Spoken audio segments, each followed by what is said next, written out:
Hello everyone, welcome back to my channel. ನಾನು ಇವತ್ತು chicken ಚಾಪ್ಸ್ನ ready ಮಾಡ್ತಾ ಇದ್ದೀನಿ. ಇದು ತುಂಬ ಟೇಸ್ಟಿಯಾಗಿರುತ್ತೆ, ಹಾಗೆ ತುಂಬ ಈಸಿಯಾಗಿರುವಂಥ ರೆಸಿಪಿ ಸಹ ಇದಾಗಿರುತ್ತೆ. ಅದಕ್ಕೆ 1 kg ಚಿಕನ್ನ ತೊಗೊಂಡಿದ್ದೀನಿ. ಅದನ್ನು ಚೆನ್ನಾಗಿ ವಾಶ್ ಮಾಡಿ ಎತ್ತಿಟ್ಕೊಂಡಿದ್ದೀನಿ.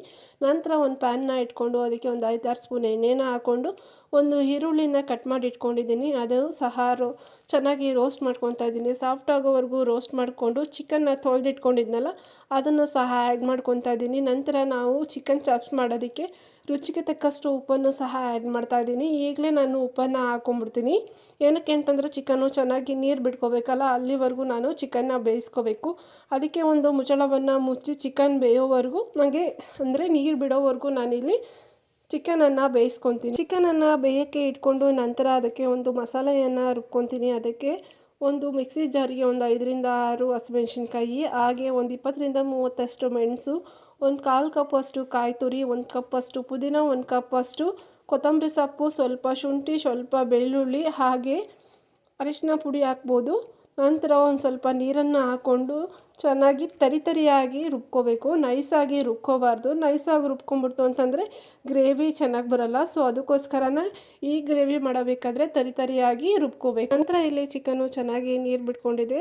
ಹಾಗೆ ಅದು ಆವಾಗವಾಗ ಪ್ಯಾನನ್ನು ತಗೊಂಡು ಕೈ ಆಡಿಸ್ತಾ ಇರಬೇಕು, ಇಲ್ಲಾಂತಂದರೆ ತಳ ಹಿಡಿಯುವಂಥ ಚಾನ್ಸಸ್ ಇರುತ್ತೆ. ಪುನಃ ಒಂದು 5 ನಿಮಿಷ ಲೋ ಫ್ಲೇಮಲ್ಲಿ ಇಟ್ಟು ಚಿಕನ್ನು ಇನ್ನಷ್ಟು ನೀರು ಬಿಟ್ಕೊಳ್ಳೋವರೆಗೂ ಬೇಯಿಸ್ಕೊತಾ ಇದ್ದೀನಿ. ಈ ರೀತಿ ಚೆನ್ನಾಗಿ ಚಿಕನ್ನ ಬೇಯಿಸ್ಕೊಬೇಕು. ಅವಾಗವಾಗ ಕೈಯನ್ನು ಆಡ್ತಾಯಿದ್ರೆ ಚಿಕನ್ನು ತಳ ಹಿಡಿಯೋದಿಲ್ಲ. ನಂತರ ನಾವು ತರಿಯಾಗಿ ರುಬ್ಬಿಟ್ಕೊಂಡಿದ್ವಲ್ಲ ಮಸಾಲಾನ ಈಗ ಚಿಕನ್ ಮೇಲೆ ಹಾಕ್ಕೊಳ್ಬೇಕು. ಇಲ್ಲಿ ನೋಡ್ರಿ, ಇಲ್ಲಿ ತೋರಿಸ್ತಾ ಇದ್ದೀನಲ್ಲ, ಈ ರೀತಿಯಲ್ಲಿ ತರಿಯಾಗಿ ಬಂದಿರಬೇಕು. ಸಾಫ್ಟಾಗಿ ಬಂದರೆ ಈ ಚಿಕನ್ ಗ್ರೇವಿ ಅಷ್ಟು ಚೆನ್ನಾಗಿ ಬರೋದಿಲ್ಲ. ಸೊ ಅದಕ್ಕೋಸ್ಕರನೇ ಈ ಗ್ರೇವಿಗೆ ತರಿಯಾಗಿ ರುಬ್ಕೋಬೇಕು. ನಂತರ ಎಲ್ಲ ಮಸಾಲೆಯನ್ನು ಚಿಕನ್ ಮೇಲೆ ಹಾಕ್ಕೊಂಡು ಎಲ್ಲದನ್ನು ಚೆನ್ನಾಗಿ ಮಿಕ್ಸ್ ಮಾಡ್ಕೋಬೇಕು. ಎಲ್ಲ ಚಿಕನ್ನಿಗೆ ಗ್ರೇವಿ ಹಿಡಿಯೋ ರೀತಿಯಲ್ಲಿ ನಾವು ಚೆನ್ನಾಗಿ ಮಿಕ್ಸ್ ಮಾಡ್ಕೋಬೇಕು. ಹೀಗೆ ವಿಡಿಯೋದಲ್ಲಿ ತೋರಿಸ್ತಾ ಇದ್ದೀನಲ್ಲ ನೋಡಿರಿ, ಈ ಗ್ರೇವಿನಲ್ಲಿ ಎಷ್ಟು ನೀರು ಬಿಟ್ಕೊಂಡಿದೆಯಲ್ಲ ಅಷ್ಟು ನೀರು ಕಡಿಮೆ ಆಗೋವರೆಗೂ ನಾವಿಲ್ಲಿ ಗ್ರೇವಿನ ರೆಡಿ ಮಾಡ್ಕೋಬೇಕಾಗುತ್ತೆ. ಈ ಗ್ರೇವಿನಲ್ಲಿ ಮೇನ್ ಏನು ಅಂತಂತಂದರೆ ಚಿಕನಿಗೆ ಚೆನ್ನಾಗಿ ಗ್ರೇವಿ ಇಟ್ಕೋಬೇಕು ಅಂತಂದರೆ ಈ ಗ್ರೇವಿ ಇದೆಯಲ್ಲ ಅಷ್ಟು ಕಡಿಮೆ ಆಗೋವರೆಗೂ ನಾವು ಚಿಕನ್ನ ಚೆನ್ನಾಗಿ ಬೇಯಿಸ್ಕೋಬೇಕು. ಕಡಿಮೆ ಆಗುತ್ತೆ, ತೋರಿಸ್ತೀನಿ ನೋಡಿರಿ ನಿಮಗೆ ವಿಡಿಯೋದಲ್ಲಿ.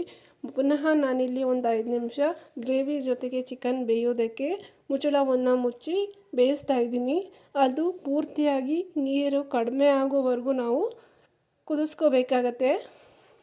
ಇಲ್ಲ ನಮಗೆ ಅನ್ನಕ್ಕೆ ಚಪಾತಿಗೆ ಬೇಕು ಅಂತಂದರೆ ಇನ್ನೂ ಒಂದು ಸ್ವಲ್ಪ ನೀರನ್ನು ಹಾಕ್ಕೊಂಡು ತೆಳುಗಾದರೂ ಮಾಡ್ಕೋಬೋದು. ಇಲ್ಲ ಅಂತಂದರೆ ಸೈಡ್ಸಿಗೆ ಬೇಕು ಅಂತಂದರೆ ಈ ಥರ ಸೈಡ್ಸಿಗೂ ಮಾಡ್ಕೋಬೋದು. ಇದರ complete video Vishu food blog